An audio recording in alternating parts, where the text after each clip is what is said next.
look at most things in the light of as an experiment, just because I think it lessens the sting of failure and kind of positions it as an opportunity for learning and for growth rather than like a life or death thing. Welcome to another episode of Right of Your Life, where life happens and life storytelling transforms it. Our show is brought to you by lifestorytelling.com. And guess what? You don't have to be a writer to write your life stories. Lifestorytelling.com will teach you how. If you've been through hell and lived to tell about it, or your family skeletons are poking out of the closet, you'll want to check it out at lifestorytelling.com.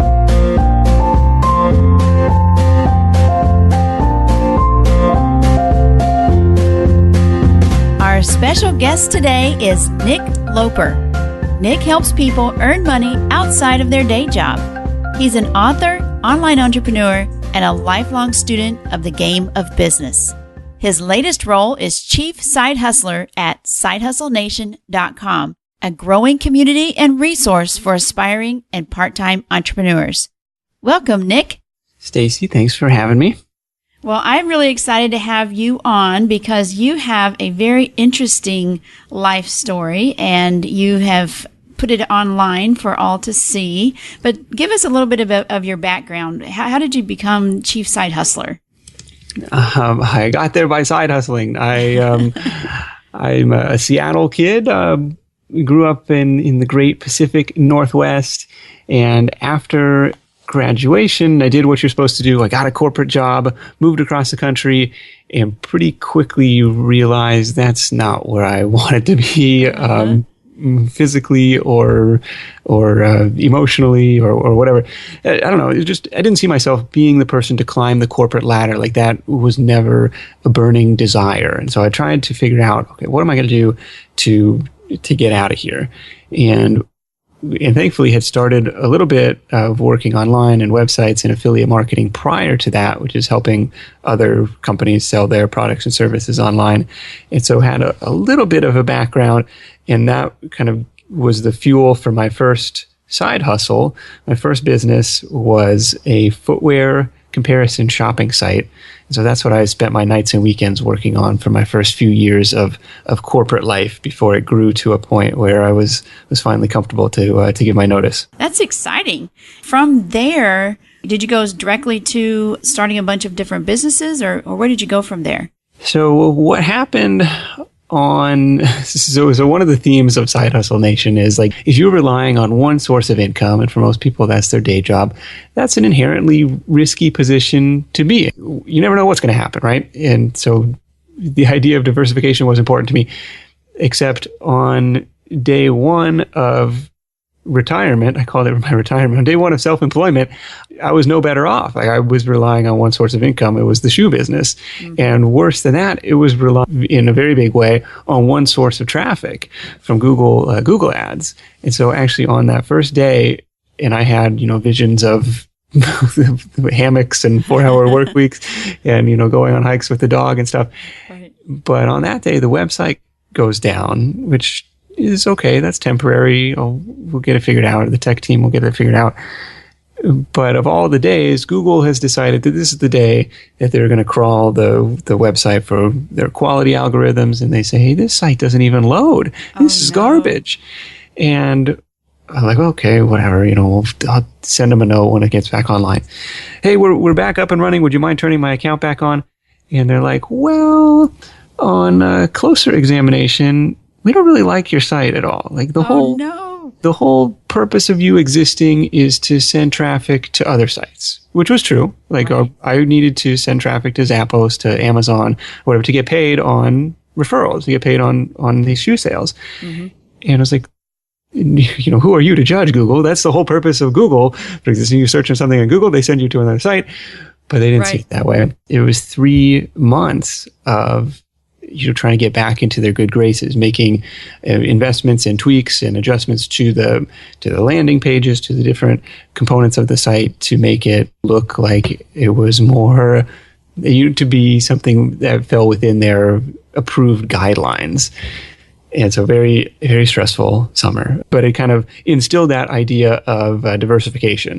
And so it was a few years in the making after that until I started the next project and the next project. And that's really accelerated with the Side Hustle Nation blog and the Side Hustle Show podcast, because now I get to talk to all these awesome people who are doing a ton of different crazy side businesses. And it's a little bit of the chasing whatever shiny object is the latest thing. But it's really cool to be able to hear such a diverse array of experiences and also be able to test those out and put them all under that umbrella and report back on the results, what worked, what didn't work, and what my results have been for all these different businesses. Right. That's very cool. And so what I always tell folks is that life story doesn't always mean the formal writing a memoir or writing anthology of your life, starting from I was born. It also means telling a portion of your story. And it could be a personal essay. It could be a poem. We've heard those. And for you, writing about your life, you're exposing your side hustle and your failures and your successes to the world online through blogging and through podcasting. So that's really interesting for us to see and have an entree into your life. And I really enjoy that. What's that been like for you? Well, the Side Hustle blog has been up for the past 2 years, but what a lot of people don't realize is I've actually been blogging since 2009 and have over 1,000 posts at this point. And when it started, it was much more a personal blog. In fact, it was on nickloper.com. And all of those posts are still there. If you dig deep enough into the archives, you can still find them. And so that was a much more personal story and just whatever random things that come into my head, trying to come up with something to write about. And you can watch the writing improve over the course of now 6 years of doing it. Like, that's a long time. And it's a really cool practice because, you write a lot in school and then you get out and you stop. And for me, that was always like, as a kid, my mom used to be like, "Oh, you would be the kid who would like write a story, like go play outside." No, I'm going to write a story. And it's like a weird thing to do. Having that outlet, even if nobody was reading it at that time. Right. We probably had like, my mom, my mom, my wife, and like, nobody's reading this stuff until I narrowed down the focus onto the part-time business angle, and then things started to take off. But prior to that, nobody was reading it anyways. But it was a cool outlet to be able to put your thoughts down on paper, even if it's just sharing something of your vacation, sharing pictures of your dog, sharing, sometimes it was, a little bit of the marketing and entrepreneurship stuff, because that's what was going on in my life. But it wasn't, any deep-seated, I don't know, confessions or anything like that. And then it eventually grew as you narrowed down your niche to side hustle or side businesses, and you gained a lot of followers through that. Mm-hmm. At what point did that start taking off? So I made the transition like in May, June of 2013, mm-hmm. and it's been a very slow and steady growth. I wouldn't say that's like turning on a faucet and all of a sudden the world is beating down a path to your door. Right. There's still some time involved to grow that, and it continues to grow, and it's been fun. One of the advantages of that, was there was some built-in traffic. Like there was, an archive of probably 800 posts that were crawled and were indexed in Google, and so people, it had a little bit of an advantage at least in terms of search traffic that a lot of brand new sites don't have. As traffic increased and you were still sharing some personal things about successes or failures, were you ever hesitant about putting, let's say, a failure online or putting something that might be construed as negative about yourself? I think that's important to do, actually, because it kind of humanizes you. Like if you only publish the, life is great kind of things. That's boring. It is. I mean, everyone loves to read the success stories, and that has to be a part of, like, if you're just, especially in my line of work, like if I was constantly failing, it wouldn't make for a very good blog. It would be right. Like, why am I following this guy? He doesn't know what he's doing.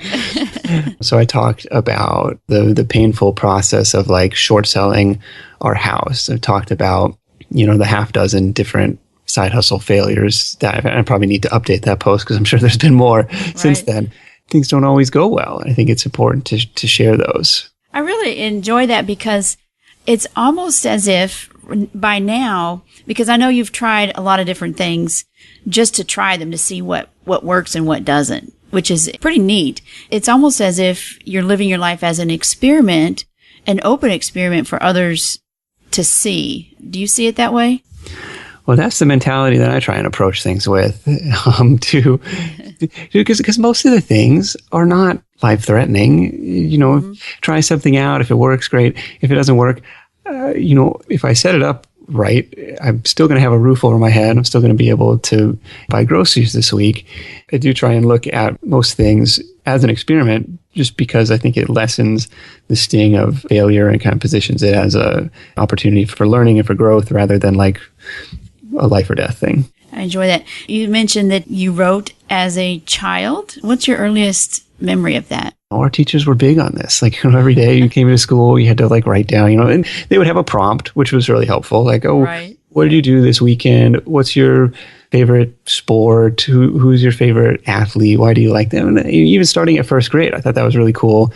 And then, we did the same thing like in Spanish class in high school, which was cool because then you had to write it in Spanish, and it was all sorts of fun stuff. Something about that consistency and, getting into that practice, I think is pretty helpful. Right. And you said your writing has improved over time and with experience. When was the first moment in time? Was there one point in time where you realized, I'm good at this, I can do this, I can blog, or was it just kind of gradually? It does come gradually. I mean, I was, a good student in school, so I had teachers saying that I wrote well. Mm-hmm. And, I had some friends who did happen upon the blog. I don't know if I must have posted it randomly on Facebook one time. They must have come upon the blog and, they would compliment on it. No one would ever comment. The only people who would comment, of course, are mom and dad. And they insist on signing the post, Dad. And it's like, well, dude, if you just left it at Steve, no one would have to know that it was like, you're the only person reading this.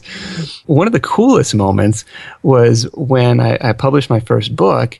And with Amazon and with self-publishing, like, you can put your work on what's essentially the world's largest store for next to nothing, and all of a sudden reach a massive, massive potential audience. And so my first book was written purely as an authority builder, right? Mm-hmm. Kind of pieced together some of the other content that I'd already created, added some more meat to it, and wanted people to think like, oh, if he wrote the book on the subject, he must know what he's talking about. The surprising thing is and I thought people would come to the website and go buy the book. But what's the surprising thing is almost nobody does that. Almost all of the sales come from people discovering on their own through Amazon. And I remember getting my first author royalty check for $42.37.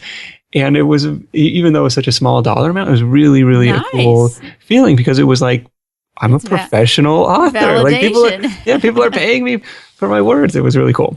Oh, that's neat. Do you remember opening up that envelope and just looking at it? Well, I'm sure it was a direct deposit, but it was still cool. Like, get the email notification, be like, what did I make? Oh my gosh, people bought my thing on Amazon. That's neat. And now you've written quite a few books since then. So what are you up to now? I think 5 or 6 okay. on Amazon now. And it's an addicting platform because you'll reach more people than you ever will on your own blog, just because it's a top 5 or top 10 site in the country in terms of raw web traffic. And more important than that, it's a search engine in itself, and it's a search engine of buyers. Google, people are often looking for information for free. Amazon, people are, they've got their credit card account already saved and tied in. Right. And with Kindle, it's one-click orders. And it's a cool platform on that sense. And I'm not saying to set any bestseller records or anything, but it's been a fun side hustle, and I've met some really cool people through the different author groups and stuff that I've been a part of the last couple of years. That's pretty neat. And then let me ask you about your podcast. When did you start your podcast? Around the same time of the transition to Side Hustle Nation, so around May or June of 2013. Okay, 2013. That's a little bit different way of telling your life story. You verbally tell it. So have you grown in telling your story that way as well? It's definitely made me a more comfortable speaker. And it is primarily an interview-based show, so it's not, I'm not the focus of the show. but there's something to be said for the comfort behind the mic. And actually, when I submitted a speaking proposal for a local TEDx event, and they're like, well, do you have any public speaking experience? And I had to be like, no, but I have a podcast. But I have a podcast. They ended up accepting my thing, so it must have counted for something. Yeah. A very cool medium in itself. That's actually been the primary growth driver rather than the written content on the site. Your TED video or the podcast? The podcast. The podcast. Okay. Right. Yeah. The podcast has been a tremendous marketing channel for all the rest of the content. So what do you write with or on? Are you a computer-based person, or do you do everything online that you write? What's your writing habit? I compose primarily in WordPress or Google Docs. If I'm online, if I'm offline, just Microsoft Word.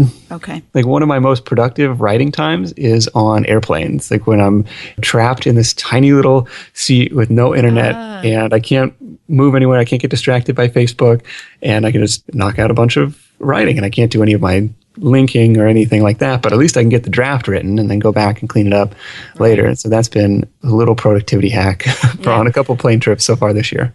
I've done that too, where you turn on airplane mode and then you can just rock and roll with some of that stuff and then finesse it later. Yeah, it definitely helps. Get offline.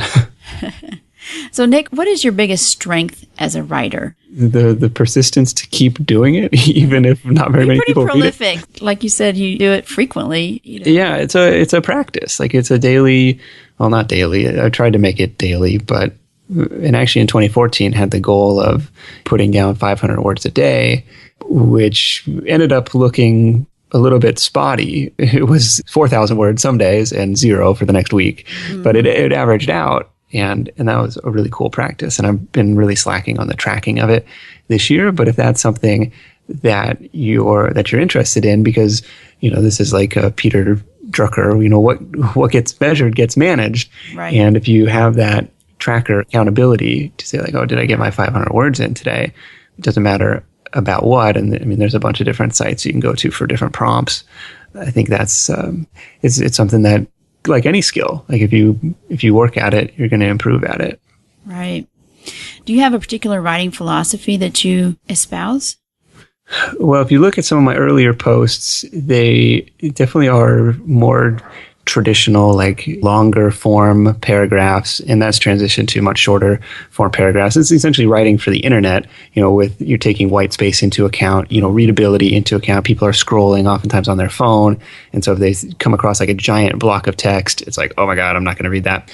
One thing, especially on the book front and even on the blog front, that started to help lately is outlining the book or outlining the post, which is something I was adamantly opposed to in high school. Be like, you got to write an outline before you write your essay. Like, yeah, that's dumb. I'll just start writing. But especially on the book side, it becomes, once you have that outline, the book almost writes itself. Like I was like, it took me 30 years to figure this out. But now it's kind of like a game. It's kind of like filling in the blanks. Right. And exactly. You don't even have to go in order. I'm like jumping around, like I'm going to do this section next. It kind of makes it a lot of fun. And my friend Chandler kind of recommends, even before you do the outline, just starting with a mind map, like grabbing just a sheet of paper, starting in the middle and drawing your little circles and bubbles off of each point. That becomes a chapter, that becomes a subsection and all. Like using that method or using the outline method has really accelerated some of the writing, or it's made it less stressful, I would say, because it's like, well, I already know what's coming next. And you can always move it around, but that's been helpful for me. Well, I like that because then if you have, let's say, just half an hour, a spare half hour to write, you can go to that outline, just pick one and write for half an hour on that particular subject or piece of it. And that takes some of the stressful thinking out of sit down, there's a big blank piece of paper there, a blank computer screen. Definitely. If your to-do list item says write book, which mine actually did literally at one point, like that's a really bad to-do item. But if it's like outline chapter 1 or write subsection XYZ, like all of a sudden I can knock that out. Right. That makes it easier. So Nick, what's one thing that has you excited about your writing or your business in general right now? Well, we touched on the podcast. That's been a really cool avenue. And one thing that I'm working on this year is repurposing some of that audio content into written form, into book form. and creating a series, like a side hustle series on Amazon to reach hopefully more people through that medium. I go in spurts, like of having a bunch of prompts and ideas, and a lot of that is when you have downtime or when you kind of get out of your traditional routine. I find like I get more ideas while I'm traveling or while I'm, working someplace other than my home office, and I kind of write down those, and I keep all my prompts or all my title ideas in a Google Docs sheet or in my like little phone notes app if I'm not online. And then when I am staring at that blank cursor, wondering what to write about, I've got a list of half a dozen different ideas to go with. And so rather than being up against the deadline and freaked out about what it's going to be, at least have some idea of what to put down. Exactly. I use Trello like that. Okay. Because it can be on my computer and phone and tablet. And so wherever it is, I can pick up exactly where I left off. And I have the different projects that I'm working on there. Well, Nick, this has been fabulous information. Is there anything else you'd like to share with our listeners? One last tip or hack or tool that I use is called the Hemingway App. And we'll link that up in the show notes as well, where you can paste in your content and it's going to highlight different areas to improve your writing, to make things easier to read. And it goes through the Hemingway style of short, punchy sentences and stuff like that. But it's kind of cool. Sometimes I paste my emails into there and be like, okay, I could have worded that a little bit better. So another cool tool to check out. We'll definitely put that in the show notes. Well, Nick, thank you so much for being generous with your time and your expertise. Where can our listeners connect with you at? Stop on by sidehustlenation.com and don't dig too deep in the archives because there's a lot of posts back there. Excellent. Thank you, Nick. Much appreciated. Great information from side hustler Nick Loper. At the end of each episode, I peek into the Life Story Toolkit and share information on one particular tool that you might consider using if you're writing or would like to start writing about your life. The Life Story Toolkit is sponsored by lifestorytelling.com, where you can find your life theme, discover where to start writing, and craft your life into a compelling story. This episode's Life Story Toolkit features a web app called Pro Writing Aid. This software has a basic package that's free and helps improve your writing by finding overused words, cliches, repeated words or phrases, and also uncovers diction problems like vague language and redundancies. There's even a plagiarism checker. You can use it with Microsoft Word or Google Docs, and there's a Chrome extension as well. The premium version is just $35 a year, and really that's the one you need. The software is at prowritingaid.com and can probably cut your editing time in half. Well, that's all we have for today. In the last episode, Norma Yeager talked about being the first woman allowed on the New York Stock Exchange floor. What she told those men is priceless. If you've ever experienced being in a place where you weren't wanted, you really should go back and have a listen. Next week, we'll interview the creator of the 92nd Newbery Film Festival, who thinks that irresponsibility is a virtue. If you like this podcast and find it valuable, would you consider sponsoring the show? You can support it by sharing each episode on your social networks, and you can head over to our special page at patreon.com/rightofyourlife and become a patron. That's patreon.com/rightofyourlife. Not only will you feel good knowing you're helping the show, but there are special perks for supporters. If just 15 people provided $5 per episode, it would help us reach many more people who could benefit from writing about their lives. We love our listeners and would enjoy interacting with you on social media. We're on Pinterest, Facebook, and just about anywhere you can hold a great virtual conversation. My handle is Right of Your Life. This show is put together by consulting producer Nick Jaworski at podcastmonster.com and myself, Stacey Curtis. We hope that today you have the right of your life.